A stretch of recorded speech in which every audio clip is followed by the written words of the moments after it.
everybody, happy Tuesday. Now, before I get started, this week is going to be a short week because for those of you who don't live in the States, this Thursday is Thanksgiving. And so I won't be putting out a video on Thursday or Friday because it's vacation, and if I didn't practice what I preach when I tell you, like, take a break, give yourself some time off, relax, if I didn't do that for myself, then what the heck am I even doing? So I will be putting out a video today and tomorrow, and obviously have my video out on Monday, and then I will come back on Monday and I'll see you again, and then I'll be back on regular schedule until Christmas hits, and then I'll be taking vacation as well, going back to visit my family. So without further ado, today is Tumblr Tuesday, and so I have 3 questions as well as a journal topic from Pantalina, so thank you so much for that. It's a really cool craft idea, so get ready. Okay, so first question.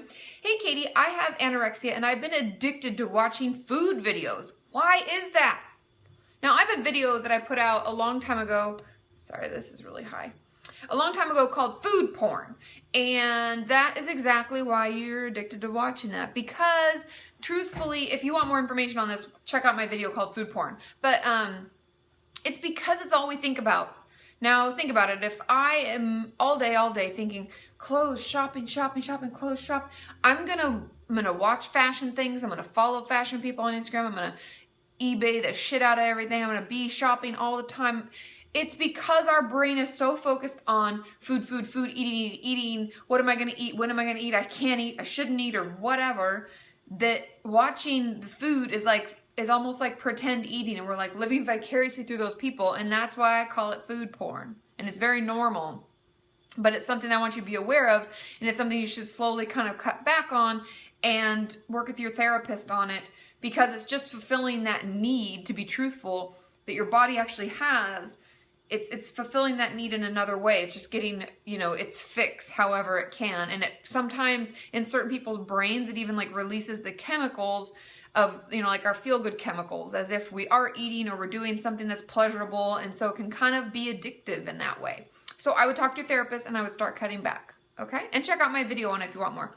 Okay, question number 2. Hey Katie, how do I know if I'm hallucinating or if it's just in my head? I've had horrid depression symptoms for a year now, and when I get severely anxious, I begin to see people walking in the corner of my eye, and I see bugs crawling on my ceiling, causing me to be paranoid. I am constantly paranoid that people are in my house at night and that there are video cameras all over watching me. What do I do? It's really scary because I'm only 15 and I'm worried I won't be taken seriously. Now, the first thing I want to address is the fact that being 15 does not make us immune to having schizophrenia. Technically speaking, and I guess traditionally, people usually have a first psychotic break, being that they have hallucinations and delusions, around 18 years old. It's usually 18 to 25.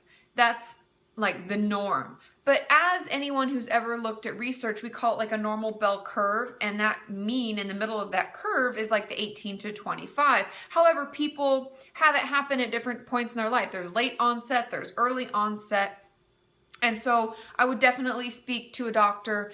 Don't worry, they will take you seriously. It's definitely something that could be happening. Now, secondly, I want to discuss the fact that because you have such bad depression, people can have depression and other mental illnesses with psychotic features, being that delusions or hallucinations, because the depression gets so bad that it comes along with those kinds of thoughts and feelings, like I think someone's watching me, there are bugs crawling, there are men in the corner, whatever it is that we're hallucinating about.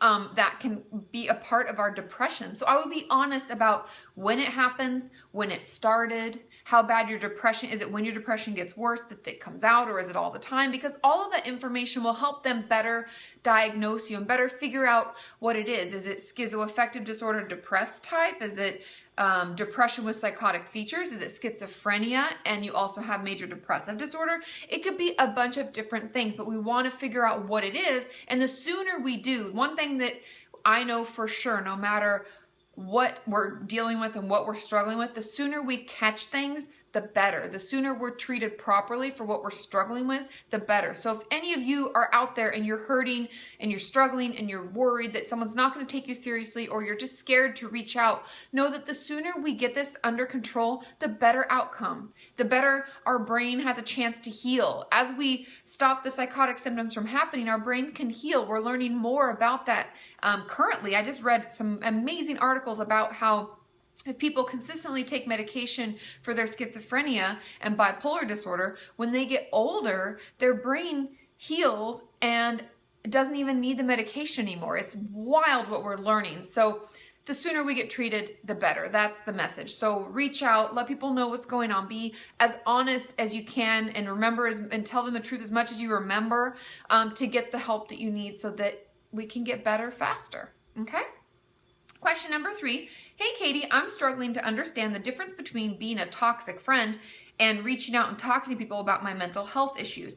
I want to confide in people and how low I'm feeling and my self-harm behaviors, but does being so depressed and negative mean that I'm being toxic to them?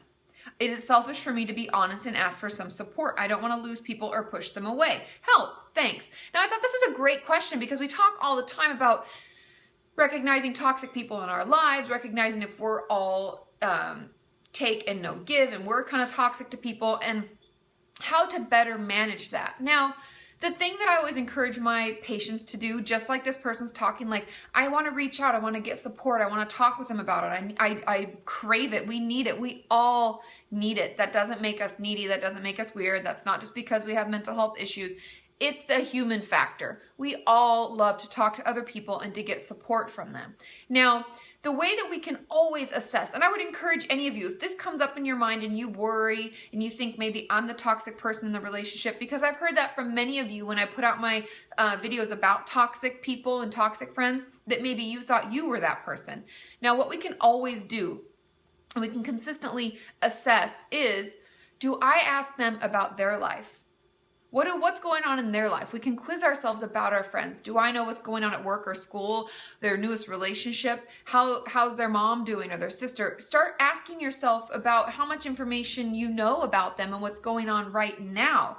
Because if we don't know much, chances are we're doing all the talking when we're together. And then, yes, we're being selfish, we're being unfair. Every relationship needs to be give and take. And there are going to be times in everyone's life when things are really, really shitty and we need to talk a little more, but we want to try to keep that in balance.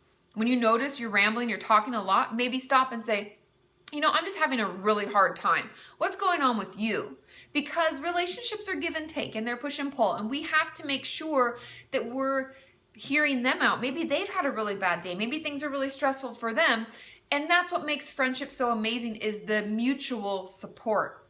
So check in with yourself. Maybe every month or so, ask yourself, do I know what's going on in my best friend's life? Or, you know, the person that I lean on the most. Do I know, you know, my 5 best friends, what's happening? And if not, then maybe check in with them and make sure that you ask them all the questions and you do most of the listening that time, so that we get it more balanced. Now, no one's perfect, no situation's gonna be perfect, but that's just a way that we can better track it and see how we're doing and make sure that we're being a friend as much as we're asking them to be a friend to us. Okay? Now, the journal topic. Now, this is really cool. Now, she says, hey, Katie, check out this journal topic today. It's a crafty DIY to help calm us down. Now, I will put the link below in the description so that you can, because they're pictures, and it's very, it's not really hard, but it's a craft project, and I can't copy and paste all the photos in the description, so I'll copy and paste the link. So click the link. It's Pantalina's blog, and what you need is a mason jar, craft glitter, and glitter glue, and hot water, like out of a teapot or out of your coffee pot if you can get hot water that way, or out of your spout if you have like one of those super hot things. And it's really cool. So you boil the water and you put it into the mason jar. It says the desired amount. Now, what we're really creating, if any of you don't know what these are, I just had a client of mine give it one to me, and it's so cool. It's kind of when you flip them and the sand starts falling to the bottom. This is kind of what we're creating, but it's glitter in a jar. And so we put the hot water in as high as we want it, the desired amount of color glitter and glitter glue, just a little bit of the glitter glue, and then you shake it up, and it's gonna kind of I guess, infuse with the water, I'm assuming. I'm not very crafty, but that's what looks like happening in this. And then you kind of tilt it once it's all done. Once you've shaken it up and you follow the directions, you seal it tightly, then you turn it almost like a snow globe and you watch all of the glitter and everything kind of float down to the bottom. And the whole point of this, she says, the time it takes the glitter to swirl and settle back at the bottom of the jar is supposed to be enough time to calm an adult friend's nerves or distract them from negative thoughts. Plus, who doesn't love glitter? And I have to agree. I think that's a really cool project. Thank you so much for sharing that, Pantalina. Thank you all so much for all your questions. I will see you tomorrow on the website, katimorton.com, and on YouTube. So below this video you're watching right now. And then, like I said, Thursday and Friday, I will be on vacation. So anyways, I will see you tomorrow. I love you. Have a wonderful day. Bye.